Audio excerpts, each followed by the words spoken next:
Primeira vez na história que o Campeonato Mundial de Jiu-Jitsu foi disputado fora do Japão pelo título, foi no Maracanãzão, no Rio de Janeiro, tiraram 2 gols do Maracanã, e o papai lutou com o kimono no Maracanã. Quer dizer, porque não foi os gays que fizeram, não fizeram nada. Claro que não fizeram nada. Cadê os que tinham que ter feito? Não tinha ninguém. E quais eram as regras, Rorion, para... Era regra de jiu-jitsu esportivo, não era vale tudo, não.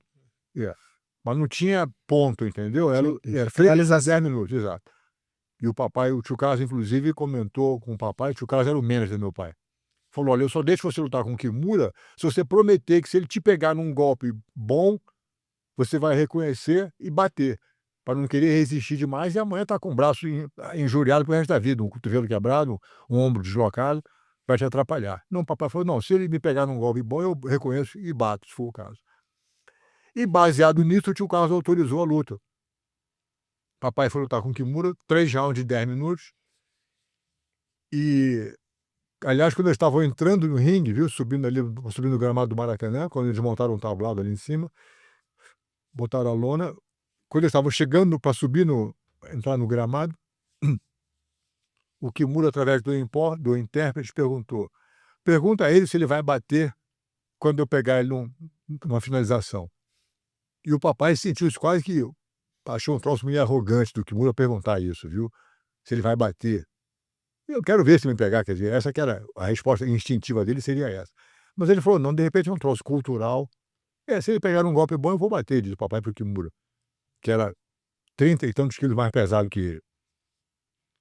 Aí o papai perguntou: por que ele está perguntando isso? O papai perguntou ao intérprete: por que o Kimura quer saber disso? Aí o intérprete falou: olha, porque ele não gosta de dormir na noite depois da luta, lembrando do som de ossos partidos. Ou seja, se você não for bater, ele vai quebrar. Ele quer só saber se você quer que ele dê tempo de você bater ou não. Não, tá certo. Se ele pegar no robô, eu vou bater. Ou seja, o Kimura não fez isso para ser arrogante. Ele perguntou porque era um bom esportista e queria saber se você vai bater ou não vai bater quando eu te pegar. E tinha certeza que ia pegar com o papai, que era verdade. O papai não tinha a menor pretensão de ganhar do Kimura, viu? Ele declarou isso várias vezes. Eu tenho entrevista dele dizendo que eu não tenho a menor pretensão de ganhar do Kimura. Eu sei que o Kimura vai ganhar. Agora, eu, como professor de jiu-jitsu, como pesquisador da arte, eu quero saber o que o Kimura vai fazer que eu não conheça. Razão pela qual ele não podia botar um aluno dele grande para lutar com o Kimura. Tinha que ser ele. Ele queria sentir na pele essa experiência. Então, ele lutou com o Kimura e realmente foi uma luta impressionante. O Kimura estava tão confiante da vitória que ele declarou na época, nos jornais, que se o Hélio Gracie ganhar, durasse 3 minutos, ele devia ser considerado vencedor. 3 minutos. Então a luta começou e aos 3 minutos tinham 50 mil brasileiros do Maracanã gritando: já ganhou, já ganhou, já ganhou. É claro que o juiz não parou a luta, deixou continuar. Mas o Kimura não conseguiu ganhar o papai em 3 minutos. A luta continuou. Aliás, no decorrer da luta, viu, teve uma hora que o Kimura estava com o papai na gravata de lado, que ele fazia muito bem, ele pegava uma gravata de lado do pescoço do cara e botava o tórax no peito da pessoa que está embaixo. E espremeu o papai com tanta força, viu? Uma pressão enorme no peito dele. E de repente ele, Kimura, soltou a gravata e perguntou: você está bem? O papai fez assim, botou a mão no rosto e sentiu sangue saindo do ouvido dele por causa da pressão no tórax que ele estava sentindo. Mas como não tinha nada quebrado, ele falou: ok, o Kimura pegou de novo e continuou espremendo o pescoço dele. Eventualmente o velhinho escapou daquele movimento e caiu uma outra posição na qual o Kimura estava com a perna cruzada através do tórax dele, como se fosse assim um cinto de bandoleiro, aquele cinto que ele é atravessado assim, a faixa de presidente, aquela que fica atravessada do ombro até a cintura. Ele com a perna cruzada aqui embaixo, começou a espremer o peito do papai com a perna. E espremeu com tanta força, viu, que o velhinho não conseguia encher o pulmão de ar, ele não conseguia inspirar. A pressão era tanta que o papai começou a pensar: puxa, eu prometi ao Carlos que se o Kimura me pegasse num golpe bom, eu ia bater. E esse é um golpe altamente eficiente, eu não estou conseguindo respirar, mas não é um golpe técnico. Se a perna estivesse no pescoço dele, seria um estrangulamento de perna correto, ele teria que bater.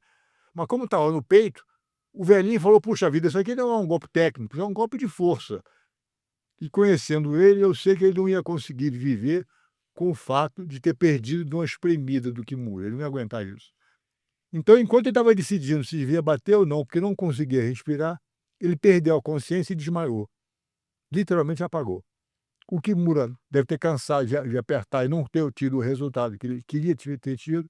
papai não bateu, ele largou a perna, a tesoura de perna, e montou no papai. Quando ele largou a tesoura de perna, a circulação aconteceu de novo, o meu velho conseguiu inspirar. Quando ele acordou, está o Kimura montado em cima dele, secando o suor, dizendo bom, bom, elogiando ele, sem saber que o velhinho tinha desmaiado e voltado. Foi para o além e depois voltou. Ou seja, é uma coisa mais bizarra que eu vi na minha vida. Já está desmaiado, entendeu? Papai, aliás, diz que é uma das grandes remorsos, assim, ou pena que ele tem na vida dele, é de não ter tido a oportunidade de dizer para o Kimura, enquanto estava vivo, que ele, Hélio, tinha sido colocado na posição de estar totalmente inconsciente durante alguns segundos. Eu queria poder ter dito ao seu Kimura, ele estava lutando com um cara desmaiado. Que loucura. Conclusão. Eventualmente, no terceiro minuto do segundo round, aos 13 minutos de luta, portanto, o Kimura pegou o papai naquela chave do Kimura, que é feita em nome dele, homenagem a ele, a chave do Kimura, pegou o braço do papai e começou a torcer o braço do velhinho de tal maneira que o papai falou que essa mão dele aqui, ele conseguia ver a mão aqui em cima. E o tio Carlos estava sentado na beira do ringue, que era o manager do meu pai, vendo aquela situação, jogou a toalha para parar a luta e dar a vitória merecida ao Kimura. Mais do que merecida. Ou seja, o Hélio Gracie perdeu para o Kimura, mas o Kimura ficou tão impressionado com a técnica que o papai apresentou durante a luta, viu? Que no dia seguinte ele veio à Academia Gracie convidar o papai para dar aula no Japão. Dizendo que o jiu-jitsu que apresentou foi tão refinado que nem no Japão a gente tem isso. Então o papai pediu uma grana na época e pediu proteção de 24 horas por dia, de proteção diplomática, né?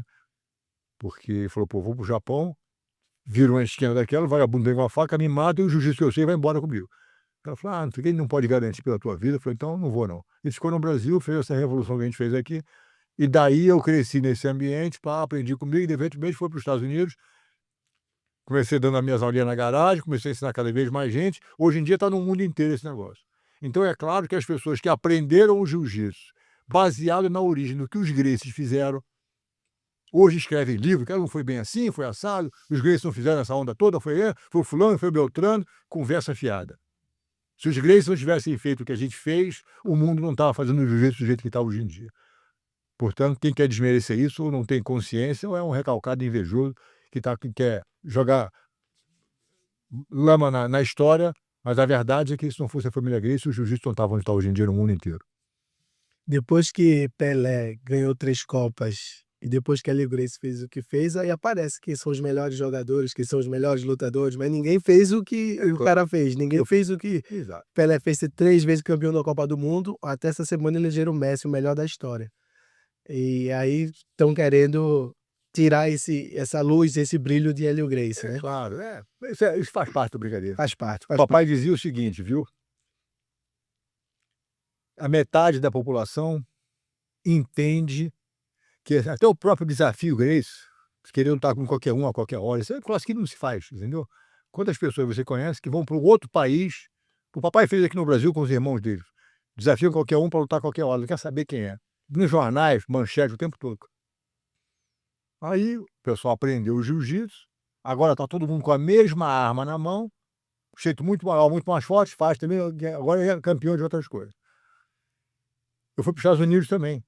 Então, um anúncio, desafiava todo mundo, quem quiser que seja. É um troço, se você pensar bem, entendeu? Quem é que vai hoje de um país para outro e desafia todo mundo naquele país? Quem é que faz isso? Ninguém faz isso. E isso era um contexto também histórico da época, né? Porque esse ambiente que vocês criaram, tão resoluto de poder fazer o The Gracie Challenger, fosse hoje, isso não ia poder acontecer com a conjuntura política de mídia social, isso não ia acontecer. Isso aconteceu no momento certo, na hora certa, Claro. no ambiente certo, né? E não só isso, a nossa intenção, como diz o papai, metade da população entende que essa mensagem da família Gracie não é para dizer que o Gracie é um cara arrogante, que eu bato em todo mundo, não é nada disso. É porque naquela época, como a quantidade de pessoas que faziam eram concentradas dentro da família Gracie, a gente agia como representante oficial do jiu-jitsu. A nossa briga nunca foi para mostrar o valor da família Gracie. A família Gracie abraçava o valor do jiu-jitsu, é diferente. A nossa briga era para promover a eficiência do jiu-jitsu, não para dizer que os Gracie batem em todo mundo. Como os Gracie eram os únicos que praticavam o jiu-jitsu naquela época, é tudo a mesma fonte, as outras pessoas que também poderiam ter feito jiu-jitsu, ninguém se aventurou a fazer isso. As outras pessoas, as outras pessoas que dizem que foram outros alunos do Carlos do Maeda na época, que difundiram o jiu-jitsu, faziam o jiu-jitsu no Brasil, cadê esses outros valentes que nunca botaram no pescoço para guerrear com alguém? Nunca meteram a cara na briga, ninguém apareceu. Depois que a gente fez o que a gente fez essa revolução aqui no Brasil, desafiando todo mundo, criando os alunos embaixo dessa asa, todo mundo nasceu embaixo da asa do Gracie.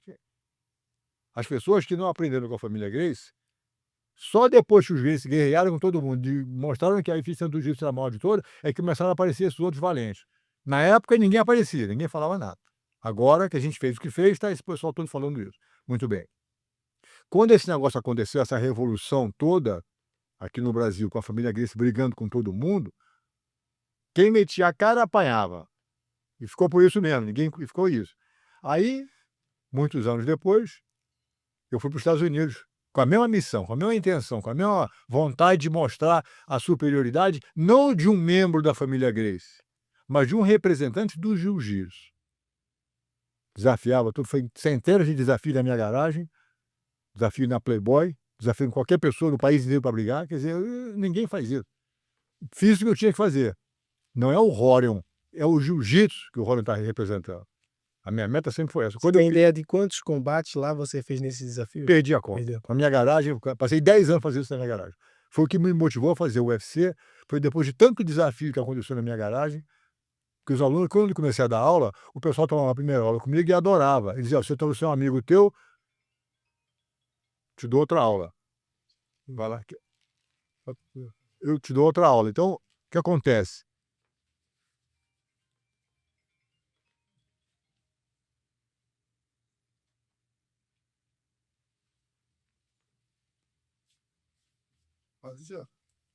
O pessoal dizia, tomava a primeira aula comigo, eu dizia: "Se eu vir tomar